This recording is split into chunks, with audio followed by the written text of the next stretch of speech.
বাংলাদেশের রাজনীতিতে বড়সড় পরিবর্তন। দেশের নতুন প্রধানমন্ত্রী হিসেবে দায়িত্ব নিয়েছেন তারেক রহমান। বিএনপি নেতৃত্বে শুরু হয়েছে নতুন সরকার, আর এই সরকার গঠনের পরই রাজনৈতিক মহলে জোর চর্চা। অন্তর্বর্তী সরকারের সময় নেওয়া 100রও বেশি সিদ্ধান্ত কি তবে বাতিল হতে চলেছে? চলুন গোটা বিষয়টা সহজভাবে বিস্তারিতভাবে বুঝে নেওয়া যাক। অন্তর্বর্তী সরকারের নেতৃত্বে ছিলেন মোহাম্মদ ইউনূস।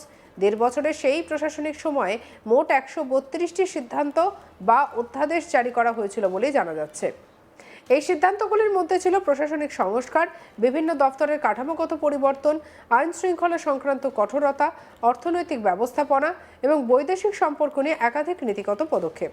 কিন্তু বাংলাদেশের সংবিধান অনুযায়ী অন্তর্বর্তী সরকারে জারি করা বহু সিদ্ধান্ত নির্দিষ্ট সময়ের মধ্যে সংসদে পেশ করে অনুমোদন না পেলে তা স্বয়ংক্রিয়ভাবে বাতিল হয়ে যায়। সূত্রের খবর, প্রায় 25 দিনের মধ্যে যদি সংসদে এ বিষয়ে সিদ্ধান্ত না নেওয়া হয় তাহলে সেই নিয়মগুলির কার্যকারিতা শেষ হয়ে যেতে পারে। এই প্রেক্ষাপটে দেশের নতুন প্রধানমন্ত্রী তারেক রহমানের নেতৃত্বাধীন সরকার একটি পূর্ণাঙ্গ পর্যালোচনা প্রক্রিয়া শুরু করেছে। কোন সিদ্ধান্ত রাখা হবে, কোনটি বাতিল হবে আর কোনটি সংশোধন করা হবে তা নিয়ে চলছে দফায় দফায় বৈঠক। বাংলাদেশের সংবাদ মাধ্যমে প্রকাশিত প্রতিবেদনে বলা হয়েছে, নতুন রাজনৈতিক নেতৃত্ব সংসদের মাধ্যমে বাছাই করা কয়েকটি গুরুত্বপূর্ণ সিদ্ধান্ত অনুমোদনের প্রস্তুতি নিচ্ছে। কিন্তু বেশিরভাগ সিদ্ধান্তই হয়তো আর টিকবে না। বিশেষ করে যে সিদ্ধান্তগুলি প্রশাসনিক কঠোরতা বাড়িয়েছিল, তা রাজনৈতিকভাবে বিতর্ক তৈরি করেছিল, সেগুলি নিয়ে প্রশ্ন উঠছে। এর মধ্যে রয়েছে কিছু সংস্কারমূলক পদক্ষেপ, কিছু নিরাপত্তা সংক্রান্ত অধ্যাদেশ এবং কিছু বৈদেশিক সম্পর্ক বিষয়ক নীতি, যা দেশ বিদেশে আলোচনার কেন্দ্রবিন্দু হয়েছিল। বিশেষ করে ভারত বাংলাদেশ সম্পর্ক নিয়ে নেওয়া কিছু সিদ্ধান্ত এবং দেশের আভ্যন্তরীণ রাজনৈতিক ভারসাম্য নিয়ে গৃহীত পদক্ষেপগুলি নিয়ে বিরোধী মহলে উদ্বেগ ছিল। এখন প্রশ্ন উঠছে, এই রাজনৈতিক পুনর্বিন্যাসের ফলে বাংলাদেশের আভ্যন্তরীণ রাজনীতিতে কি পরিবর্তন আসতে পারে? প্রথমত, বিএনপি দীর্ঘদিন ধরে অভিযোগ করে এসেছে যে অন্তর্বর্তী প্রশাসনের কিছু সিদ্ধান্ত রাজনৈতিকভাবে পক্ষপাতদুষ্ট ছিল। সেই যুক্তিতে তারা ক্ষমতায় এসে ওইসব সিদ্ধান্তের পুনর্মূল্যায়ন শুরু করেছে। জানা যাচ্ছে, বিতর্কিত এবং মতভেদ সম্পর্কিত বহু সিদ্ধান্তের মেয়াদ আরও বাড়ানো হবে না, আর অধ্যাদেশ পুরোপুরি বাতিল করা হতে পারে। কিন্তু নতুন সরকার মনে করছে পরিস্থিতি বদলেছে, তাই সেই আইনগুলির প্রয়োজনীয়তা নতুন করে খতিয়ে দেখা দরকার।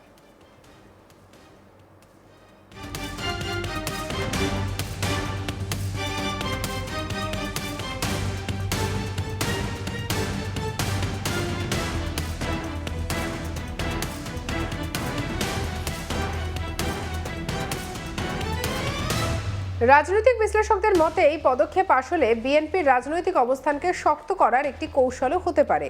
কারণ নতুন সরকার চাইছে নিজেদের নীতিগত অবস্থান স্পষ্ট করতে। তারা আগের প্রশাসনিক ধারাবাহিকতা বজায় রাখবে নাকি একেবারে নতুন পথে হাঁটবে। এদিকে আরও একটি গুরুত্বপূর্ণ বিষয় সামনে এসেছে।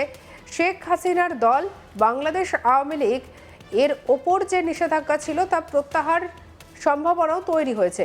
নির্বাচনের পর বিভিন্ন জেলায় আওয়ামী লীগ আবার সংগঠন কার্যক্রম শুরু করেছে। যদি নিষেধাজ্ঞা সম্পূর্ণ তুলে নেওয়া হয় তাহলে দেশের বিরোধী রাজনীতিতে তাদের সক্রিয় ভূমিকা আরও বাড়বে বলেই মনে করা হচ্ছে। এতে বাংলাদেশের রাজনৈতিক সমীকরণ আরও জটিল হতে পারে। কারণ একদিকে বিএনপির সরকার, অন্যদিকে পুনরুজ্জীবিত আওয়ামী লীগ, দুই প্রধান শক্তির মুখোমুখি অবস্থান আগামী দিনে নতুন রাজনৈতিক লড়াইয়ের ইঙ্গিত দিচ্ছে। আন্তর্জাতিক দিক থেকেও বিষয়টি গুরুত্বপূর্ণ।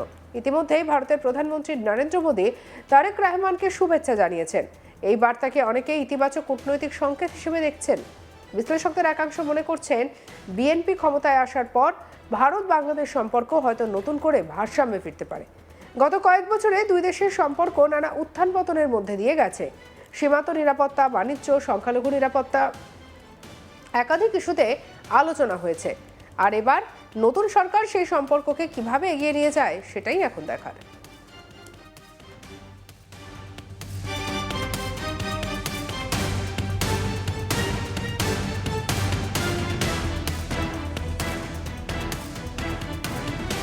সংখ্যালঘু সম্প্রদায় নিয়েও জোর চর্চা শুরু হয়েছে।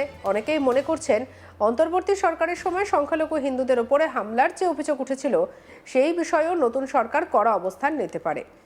যদি 100টিরও বেশি সিদ্ধান্তের মধ্যে কিছু আইন শৃঙ্খলা সংক্রান্ত বিধি বাতিল হয় বা সংশোধিত হয়, তাহলে তার প্রভাব সরাসরি পড়তে পারে দেশের সামাজিক পরিবেশে।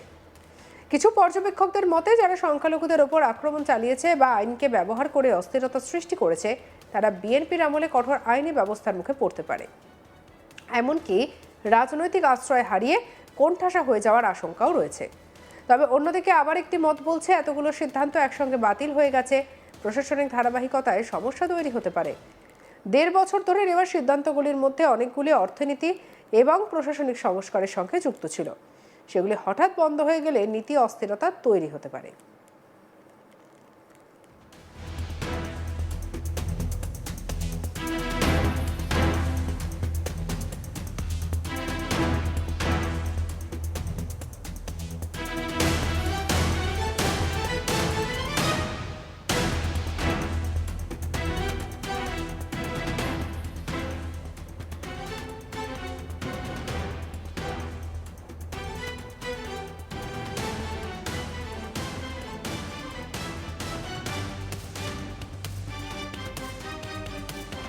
অর্থনৈতিক ক্ষেত্রেও এর প্রভাব পড়তে পারে। বিনিয়োগকারীরা সাধারণত স্থিতিশীল নীতির দিকে তাকিয়ে থাকেন।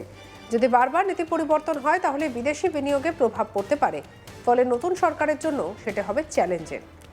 রাজনৈতিক প্রতিশ্রুতি রক্ষা করা কিংবা অর্থনৈতিক স্থিতিশীলতা বজায় রাখা, এই দুয়ের মধ্যে ভারসাম্য রাখা। এখন সবচেয়ে গুরুত্বপূর্ণ প্রশ্ন, সংসদে কি সিদ্ধান্ত হয়? যদি নির্দিষ্ট সময়ের মধ্যে অধিকাংশ অধ্যাদেশ পাশ না হয় তাহলে তা স্বয়ংক্রিয়ভাবে বাতিল হয়ে যাবে।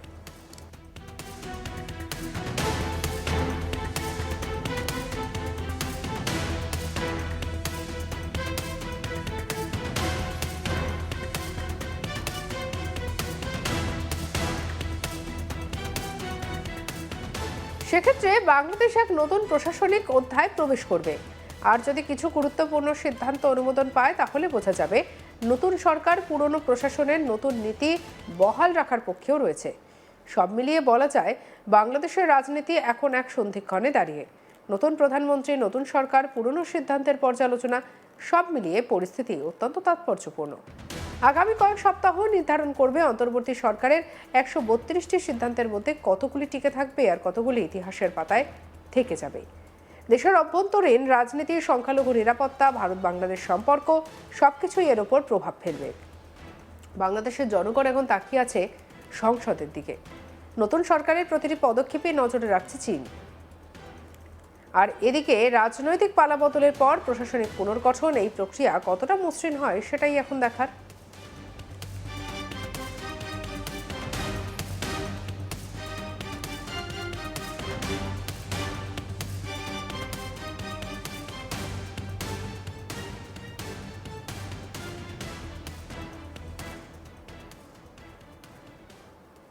সঙ্গে রাখুন আজ তাক বাংলাকে। অন্যান্য খবরের জন্য লাইক, কমেন্ট, শেয়ার, সাবস্ক্রাইব করতে ভুলবেন না।